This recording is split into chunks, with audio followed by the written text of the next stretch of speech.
Hello and welcome to WebCertain TV. I'm Susanne and today I'm going to talk about the dangers of translating keywords.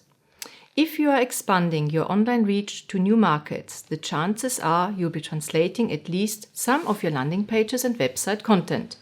For many, the logical step seems to be to extend this translation to your SEM keywords as well.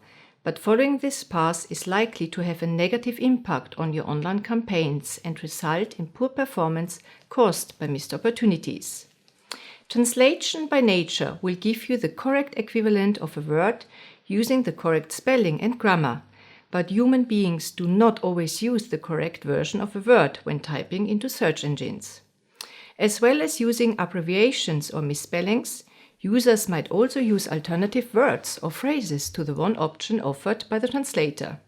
So by using keyword translations, you could be missing out on opportunities.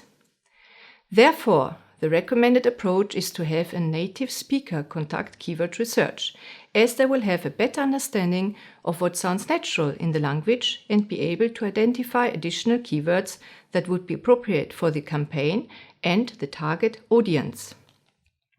This also applies to arts. Not only will translated art copies perhaps not sound natural in the target language, but it's unlikely that they will fit into the required character limits, which vary from search engine to search engine. I will share some examples with you now to explain some of the linguistic and grammatical nuances that affect the way people search.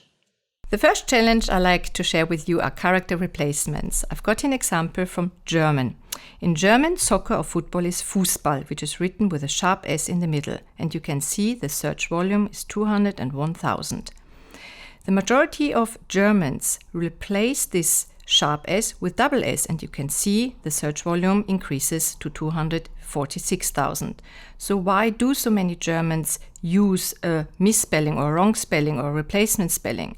The reason for this is that there has been a spelling reform recently, actually in 1996 and 2004, and most are confused and frankly do not know anymore how to spell this word correctly. Another example comes from the Latvian language. The word for Latvian is Latvishu, and you can see 170 search this way. Some do not use the accent and replace it with an H, so you can see there's still a little search volume of 10, but then some are just a little bit lazy and drop the H altogether, and here we get again a very significant search volume of 140. Another challenge are accent droppings. There are many languages using accents like French, German, Polish, Spanish, the Scandinavian languages, just to mention some. So the first example I've got here is from Mexico. The Spanish word for bathroom is baño with an accent, and there are 4,400 searches in Mexico. If you drop the accent, there's still a significant search volume with 2,400. Now we take this example to the US. Here, the word baño with accent is searched by 720. And if you take the same word without the accent, you can see the search volume increases significantly. The reason for this is that the US keyword is not handy to use in terms of accents. Another issue are transliterations. A transliteration is if you take your word in Latin characters and replace it with the foreign script. The example I've got here is for Japan for the word Intel, where you can see a search volume of 28,000. If we take Intel in its transliterated version, then the search volume jumps up to 130,000.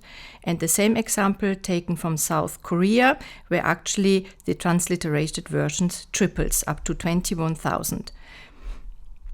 So please think whenever you do an SEM campaign for your brand to also take the transliterated version to capture more search traffic. Another challenge are additional search phrases. I've got an example from Austria where they speak German.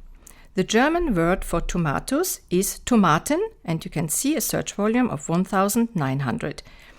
In Austria, there is a second word used for tomatoes, which is Paradeiser, and the search volume is still 1,300.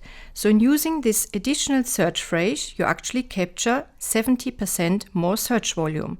Please bear in mind you would never got this additional search phrase if you just would have done a one-to-one translation. Another topic are compound nouns. The German word for puzzle solution or quiz solution is Rätsellösung, written here together in this example, and it renders 720 searches. If you write this in 2 words, then there's a search volume of 1900, so significantly higher. Another example from the UK is snowman. Snowman is the correct spelling and renders nearly 15,000 searches, but written in 2 words, it still shows 1,600. So that's a search volume you like to capture in using both versions. So that's it. If you want to improve the performance of international SEM campaigns, you need to stop translating and start researching. Following the same process of keyword research for every language and country you target will ensure you capture more opportunities and appear natural and trustworthy to local users. Thank you for watching and goodbye.